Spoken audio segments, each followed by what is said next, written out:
오늘 함께 하신 말씀은 에스겔서 22장 23절에서 31절 말씀입니다. 에스겔서 22장 23에서 31절 말씀. 여호와의 말씀이 내게 임하여 이르시되 인자야 너는 그에게 이르기를 너는 정결함을 얻지 못한 땅이요 진노의 날에 비를 얻지 못할 땅이로다 하라. 그 가운데 선지자의 반역함이 우는 사자가 음식물을 움킴 같았도다. 그들이 사람의 영혼을 삼켰으며 재산과 보물을 탈취하며 과부를 그 가운데 많게 하였으며 그 제사장들은 내 율법을 범하였으니 나의 성물을 더럽혔으며 거룩함과 속된 것을 구분하지 아니하였으며 부정한 것과 정한 것을 사람이 구분하지 않기 아니하였으며 그들의 눈을 가리어 나의 안식일을 보지 아니하였으므로 내가 그들 가운데서 더럽힘을 받았느니라. 그 가운데 그 고관들은 음식물을 삼키는 일이 같아서 불의한 이익을 얻으려고 피를 흘려 영혼을 멸하거늘 그 선지자들이 그들을 위하여 회를 칠하고 스스로 허탄한 이상을 보여 거짓 복수를 행하며 여호와가 말하지 아니하여도 주 여호와께서 이같이 말씀하셨다 하였으며 이 땅에 포악하고 강탈을 일삼고 가난하고 궁핍한 자를 제압하고 나그네를 부당하게 학대하였으므로 이 땅을 위하여 성을 쌓으며 성 무너진 데 막아 서서 나를 하여금 멸치 못하게 할 사람을 내가 그 가운데서 찾지 못하였으므로 내가 내 분노를 그들 위에 쏟으며 내 진노의 불로 몰아오여 그들의 행위대로 그들의 머리에 보응하였느니라. 주 여호와의 말씀이니라. 아멘.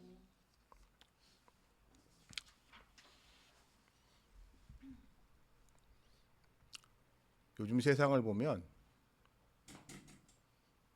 참 목사가 동네북이 된 것 같습니다. 특히 유튜브가 요즘 보게 보면은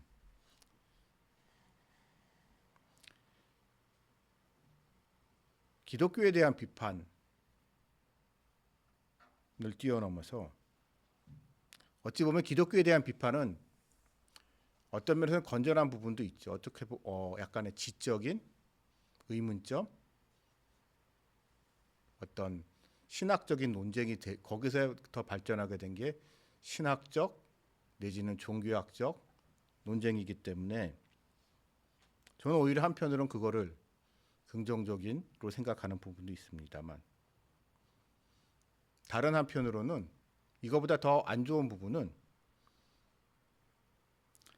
밑도 끝도 없이 목사를 교회를 비판하면서 그들 스스로 대단히 깨어있고 잘난 척하는 인간들, 그런 인간들을 보게 되면 올리는 그런 컨텐츠들이 많이 있죠. 근데 저도 옛날에 목사가 되기 전에 신학을 공부하기 전에 세상 살았을 때 그러한 비판적인 시각으로 교회를 바라봤지만 그리고 목회자에 대해서 부정적인 시선을 가지고 있었던 부분도 있었지만 제가 사역을 하면서 한 가지 확실히 깨달은 것은 좋은 목사는 좋은 성도들이 만드는 겁니다. 어느 훌륭한 목사님, 존경받는 목사님이 되기 위해서는 그가 그럴 수 있게 기꺼이 그를 도와주는, 그것을 가능하게 하는 수많은 일반 성도들의 헌신이 있기 때문에 가능한 거죠. 목사는 슈퍼맨이 아닙니다.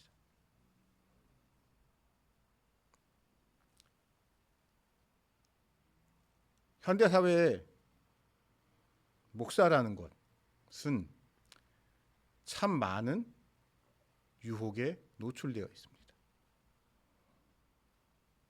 왜냐하면 모든 것이 매우 불안정하기 때문입니다. 일종의 자영업자와 같은 처지에 놓여 있는 거죠. 그렇기 때문에 생존을 위해서 고민할 수밖에 없는 처지가 목사들입니다.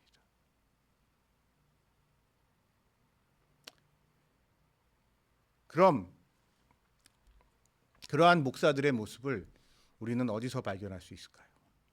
성경에 그런 목사들과 같은 인간들이 등장합니다. 바로 이스라엘의 선지자들이죠. 여러분, 제가 다녔던 신학교 같은 데 가거든요. 이런 신학적 논쟁이 있어요. 사람들이 잘 모르는 부분인데 가끔 물어봐요. 목사하고 신부가 뭐가 다르냐? 사람들은 표면적으로 느끼기에는 목사는 장가를 가고 결혼을 해서 애를 낳지만 신부는 혼자 사는 사람들이라고 아주 단순하게 생각을 하지만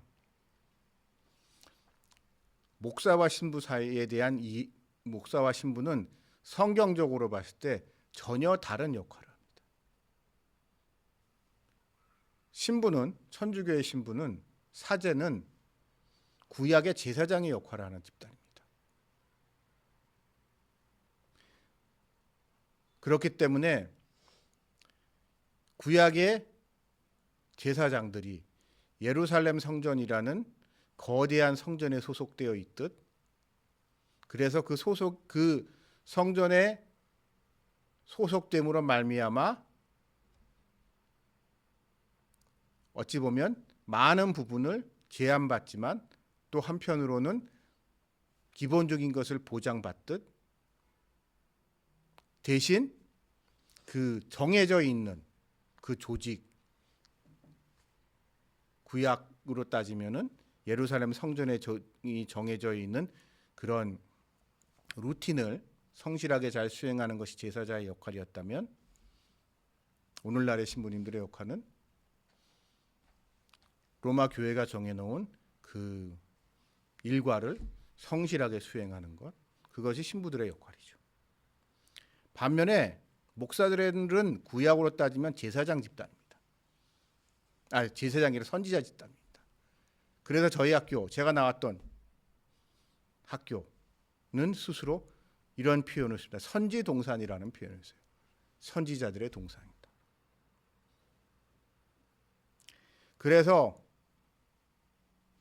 구약을 읽을 때 선지자들의 이야기를 나오면 좀 유심히 살펴보게 됩니다. 근데 구약 성경에 등장하는 선지자들의 모습을 보면 참 안타까운 부분이 많아요. 선지자라는 사람들은 하나님의 말씀을 받아서 하나님으로 신탁을 받아서 그 하나님의 말씀을 사람들한테 있는 그대로 전하는 사람들입니다. 그렇기 때문에 하나님의 말씀을 받아야 하고 그 받을 수 있는 능력이 있어야 되고 또한 이 받은 말씀을 있는 그대로 사람들한테 전할 용기가 필요한 집단입니다. 왜냐하면 하나님한테 받은 말씀이 사람들한테 불편한 경우가 있을 수 있기 때문이죠.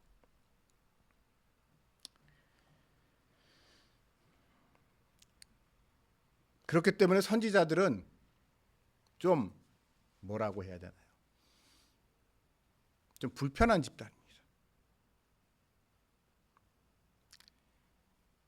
그래서 그들의 처지는 매우 불안정했습니다. 그렇지만 그들에게는 하나님의 말씀을 있는 그대로 목에 칼이 들어와도 전해야만 한 그런 의무가 있는 거죠. 그러나 오늘의 말씀 속에서 하나님은 이스라엘의 멸망에 대한 선지자들의 책임과 더불어 그로 말미암은 그들이 받게 될 심판을 말씀하고 계십니다.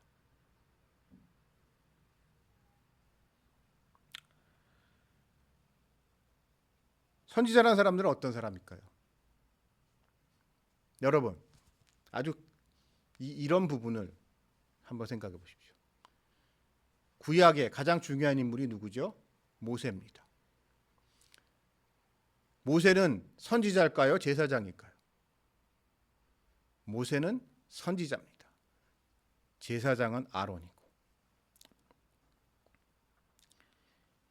그래서 선지자란 사람들이 어떠한 사람인가에 대해서 신명기에서 모세는 분명히 말하고 있어요.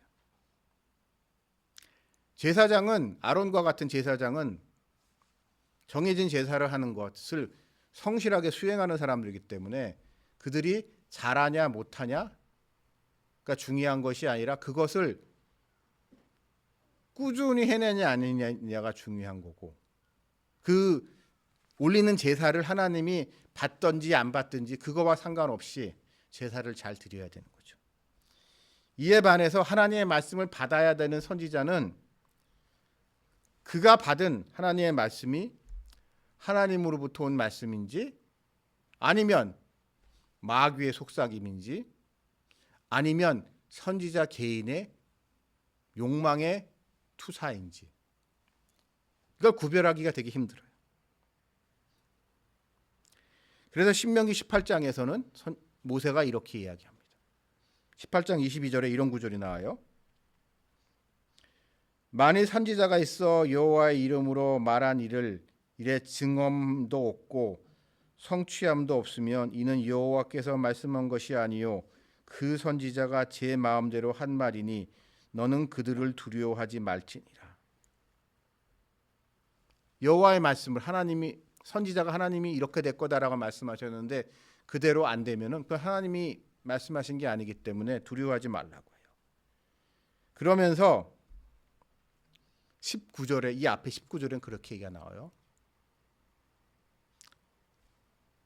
이렇게 거짓으로 하나님의 말씀을 선포하는 자칭 선지자는 어떻게 해야 되냐? 돌로 쳐 죽여야 됩니다. 돌로 쳐 죽여야 돼요. 하나님의 이름을, 여호와 하나님의 이름을 망령되이 일컬은 자이기 때문에 돌을 쳐 죽여야 돼요. 그렇기 때문에 정말 어려운 게 이 선지자의 역할입니다. 그래서 선지자의 삶을 가장 이상적인 모습을 보여주는 것은 사무엘상에 나오는, 사무엘상 3장 9절에 나오는 모습인 것 같아요. 사무엘서 3장 9절에 보면 이제 우리가 잘 알고 있는 위대한 선지자 사무엘이 하나님으로부터 소명을 받는 장면이죠. 그 장면에서 이 엘리 선지자, 엘리 제사장, 사무엘의 스승이었던 엘리가 사무엘에게 이렇게 얘기하죠. 여호와께서 임하여 서서 전과 같이 사무엘아 사무엘아 부르시는지라. 사무엘이 이르되 말씀하옵소서 주의 종이 듣겠나이다. 엘리 제사장이 주의 종을 말씀을 들으라고 하고 있는 그대로 전하라고 얘기하죠. 근데 사무엘이 받은 말씀은 엘리에게 너의 아들들 둘, 옴니와 비느하스, 그 두 놈들 내가 가만 안 놔두겠다. 너희 집이 망할 것이다. 라는 무서운 심판의 말씀을 엘리 제사장에게 전하라는 그러한 메시지를 받습니다. 아주 불편한 일이죠. 사람 면전에다 대고, 더군다나 하늘 같은 스승한테 이런 말을 그대로 전해야 한다는 거 정말 어려운 일이겠지 않습니까? 원수라 할지라도 이런 얘기 전하기 힘들 듯 네, 하물며 자기 어머니의 간절한 기도의 응답으로 잉태되어 나온 사무엘. 어린 사무엘을 바쳤고 그 어머니 한나는 그 바쳐진 아이를 정성스럽게 키워 하나님의 하나님의 언약궤를 섬기게 한 이 사무엘이 있게 한 이 엘리 제사장. 어찌 보면 사무엘에게는 부모님보다 더 고마운 분일 수도 있는데 이런 분한테 이런 무시무시한 말을 전해야 하는 사무엘. 참 어려웠을 것 같습니다. 그러나 선지자라는 것은 그것을 받은 그대로 더하지도 않고 빼지도 않고 있는 그대로 상대방이 어떻게 반응하든 상관없이 말을 전해야 하는 것. 그것이 선지자들의 역할이었습니다. 그런데 현실에서 그러기는 참 어렵죠. 현실에서 그런다는 것은 말이 쉽지 참 어려운 일입니다. 더군다나 생존의 문제에 있어서 이게 얽힌다면 이거 참 어려운 일입니다. 제사장들은 최소한 그들의 무대인 예루살렘 성전이 있기 때문에 사람들이 성전을 방문해서 드리는 제사가 있고 그 드리는 제사에서 제사장의 몫으로 기본적으로 떨어지는 것이 있기 때문에 기본적인 생계는 그러니까 성전에만 붙어 있으면 기본적인 생계에 대한 걱정은 할 필요가 없었지만 선지자에게는 요즘으로 말하면 고정 수익이 없는 거예요. 하나님한테 기도해서 응답받고 이 말씀을 전하고 응답받은 것을 말씀을 전하고 그러는 과정에서 사람들이 선지자한테 무언가 바치면 그거 가지고 살아가는 매우 불안정한 처지에 있던 것이 이스라엘의 선지자들입니다.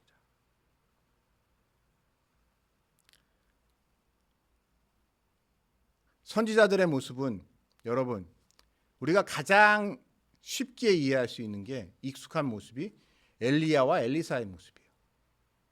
여러분 성경을 좀 읽어보신 분들이라면 구약 성경의 위대한 두 선지자 엘리야와 엘리사의 삶을 생각해 보신다면 우리는 그들을 위대한 선지자라고 생각하지만 한편으로 그들의 처지는 그냥 인간적으로는 되게 딱한 처지예요.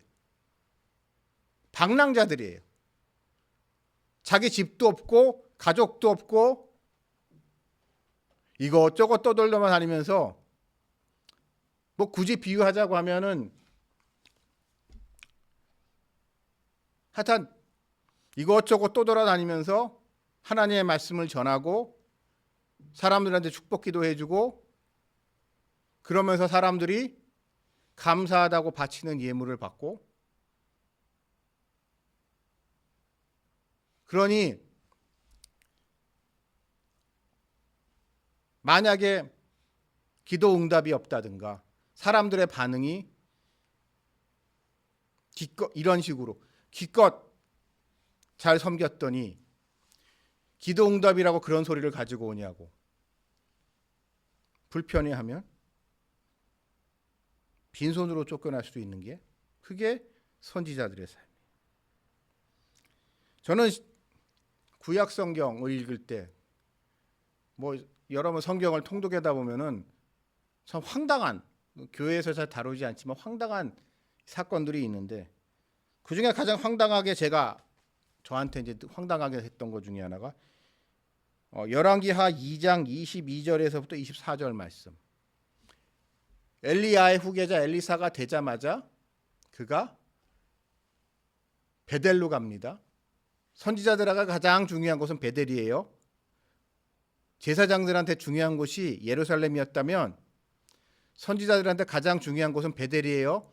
왜냐하면 베델에서 그들의 조상 야곱이 하나님께 기도 응답을 받은 곳이기 때문에 가장 중요한 곳이 베델인데, 그 베델로 올라갈 때 애들이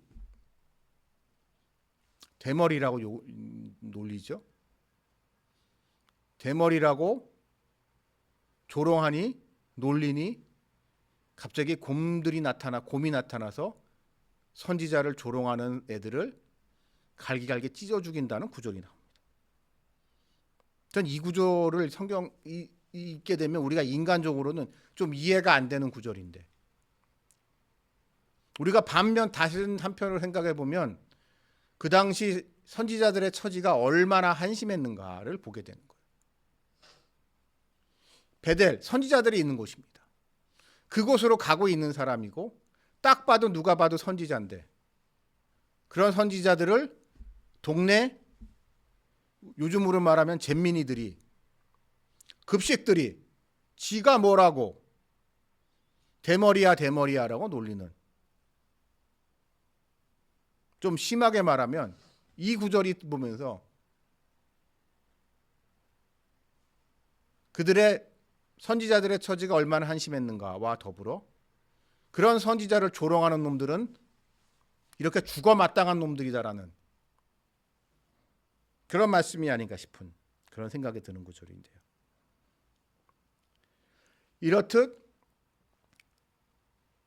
선지자들의 처지, 그러니까 우리가 성경에 갔다가 너무 좋게만 보는 경향이 있는데요.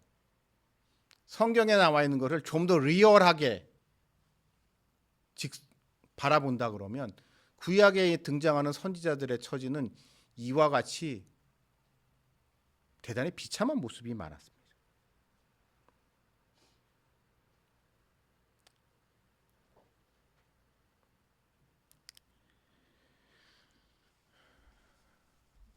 그리고 이러한 모습은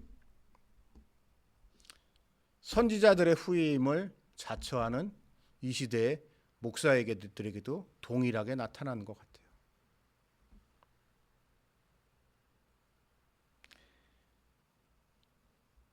제가 지난주에 스승의 날인지라 오랜만에 공부 같이 하셨던 분들, 그리고 저희에게 지도하셨던 분들과 식사 자리를 마련을 해서 같이 저녁을 하면서 듣게 된 이야기입니다. 평소에 제가 좀 존경했던 교회학교 교수님이 한 분 계셨습니다. 그분이 18년 전에 어느 교회에 담임 목사로 청빙을 받아가셨어요.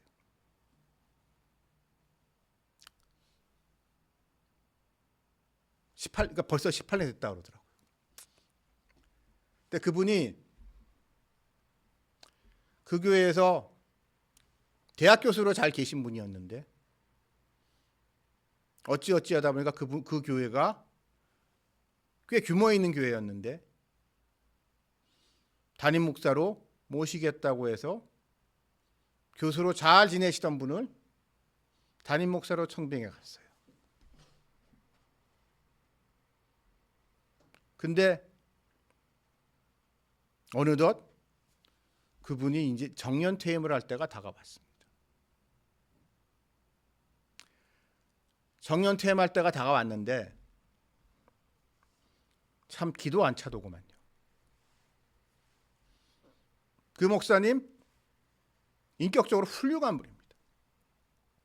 그래서 성도들이 좋아해요.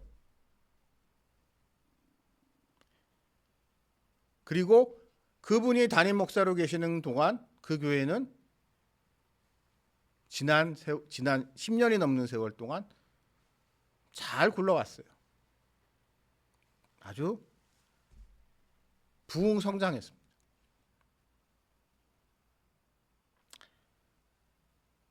근데 그런 목사님이 이제 은퇴를 앞두고 있습니다.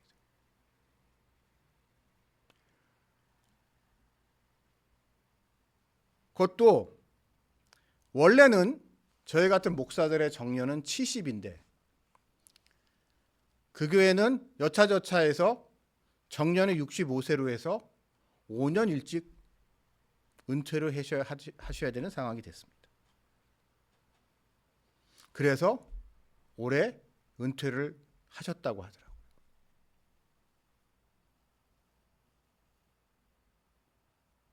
저는 그래서 당연히 그렇게 목회를 잘하신 분이라면은 섭섭지 않은 예우를 받으셨을 거라고 생각을 했는데 달랑 법정 퇴직금 받고 아무것도 받지 않고 그냥 그 교회를 나와야만 했다고 하셨습니다. 전 그 말을 듣고 정말 충격을 받았어요. 제가 목사이기도 하고 교수이기도 해서 그런지 모르겠지만요. 그 교회 사람들이 최소한 그분이, 그 목사님이 학교에 계속 계셨다면 받게 될 그런 교수란 직업이 얼마나 좋아요. 교수란 직업이 좋은 것 중에 하나가 연금이죠. 사학연금이죠. 그래서 65세 정년 퇴임하게 되면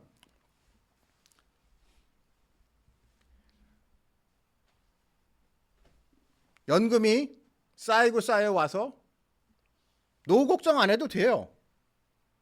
당장 일시불로 받으면 좋겠지만 일시불 받지 않아도 본인이나 배우자는 유정연금 받죠. 절반. 그런 식으로 해서 노후에 대해서, 미래에 대해서 아무 걱정할 거 없습니다.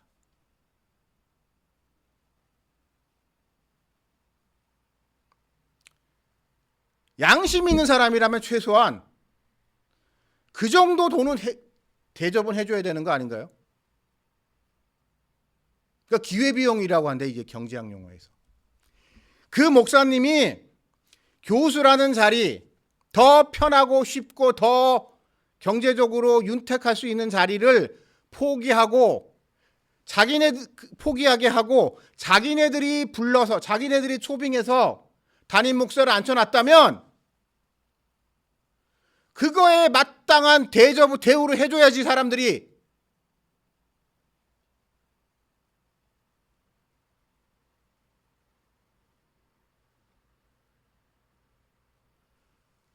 뻔뻔스럽게 목사님 훌륭하다는, 목사님 분 같은 분 없고 그렇다는 이야기는 입에 발린 얘기는 해대면서 막상 자신들의 지갑을 여는 것에는 주저한 그들, 그런 사람을 상대해야 되는 게 목회자의 현실입니다. 이 말을 전하고 있는 저는 다른 목사님들과 상황이 좀 달라서 최소한 경제적인 부분에 있어서는 좀 자유로운 처지이기 때문에 마음 놓고 이런 얘기를 할 수 있는데요. 참 인간들이 너무 치사해요. 그 목사님이 섬기는 교회 성도가 1000명이 넘는 교회입니다. 아니 그게 1000명이 넘는 교회라 그러면 그리고 빚도 없어요. 그 교회는 빚 같은 것도 없고 건축 같은 걸 하나도 안 했기 때문에 빚도 없고 재정적인 여유가 있을 수밖에 없는 교회인데 목사님 뭐 좀 챙겨드리는 게 뭐 어렵습니까? 더군다나 요즘 주식시장 얼마나 좋아요. 삼성전자, 하이닉스 이런 거 주식 샀다가 몇 천만 원, 몇억, 몇십억 번 사람 널렸습니다. 냉정하게 주식에서 한몫 챙긴 사람들 수도 없이 많아요. 그 교회도 마찬가지일 거예요. 그 교회에도 모르긴 몰라도 적어도 수십 명에서 100명 이상인 사람은 최근 1년 동안 1년 내에 이 폭발적인 주식 장세랑 부동산 상승 이동이 겹치면서 한몫 단단히 잡은 사람들, 몇 천만 원은 기본일 거고 몇억, 몇십억 번 사람들 분명히 많을 거예요. 분명히 좀 있을 거예요. 많지는 않더라도. 그런 인간들이 떠나는 목사님 존경한다고 입에 발린 얘기는 하면서 이제 은퇴하시는데 목사님 어떻게 사시냐고. 사택에서 나가셔서 갓집이 없는 사람한테 집 한 칸을 마련해드리지 못하냐고요.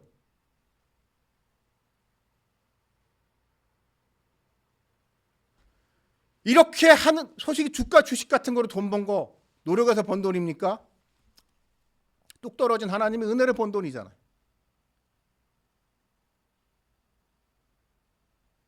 양심이 있는 사람이라면 그런 돈 모아서 목사님 노후 걱정하시지 않게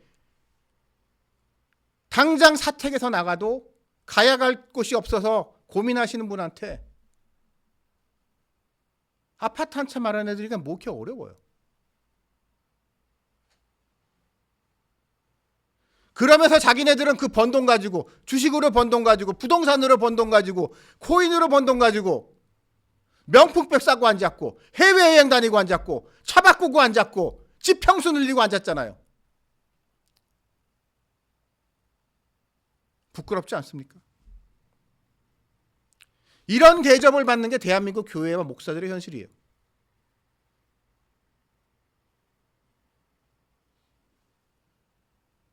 여러분, 좋은 목사를 원하세요? 먼저 여러분이 좋은 성도가 되세요. 관계는요, 상호적인 겁니다. 내가 돈만 밝히잖아요. 내가 돈만 밝히면서 상대방한테는 돈에 대해서 초연하라고, 청렴하라고, 돈 생각하지 말라고. 그런 위선자가 갈 수 있는 것이 천국이라고 생각하십니까?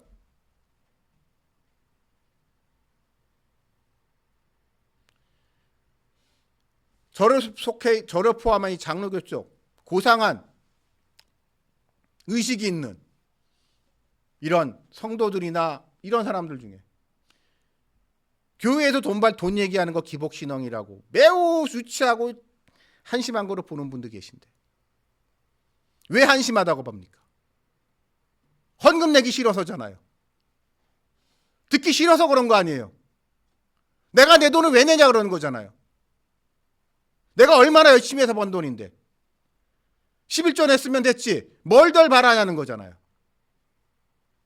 그리고 내가 11조에서 번 돈 가지고 뼈 빠지게 일해서 번 돈 가지고 11조 냈는데 그 돈 가지고 좋은 데 써야지, 뜻깊은 데 써야지 하면서 결국 아무 데도 돈 못 쓰게 하잖아요, 당신들.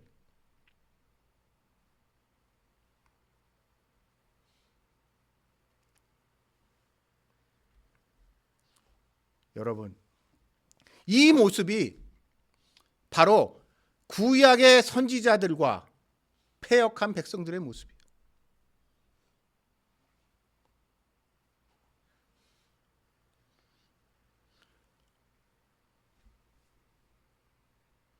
그러므로 여러분,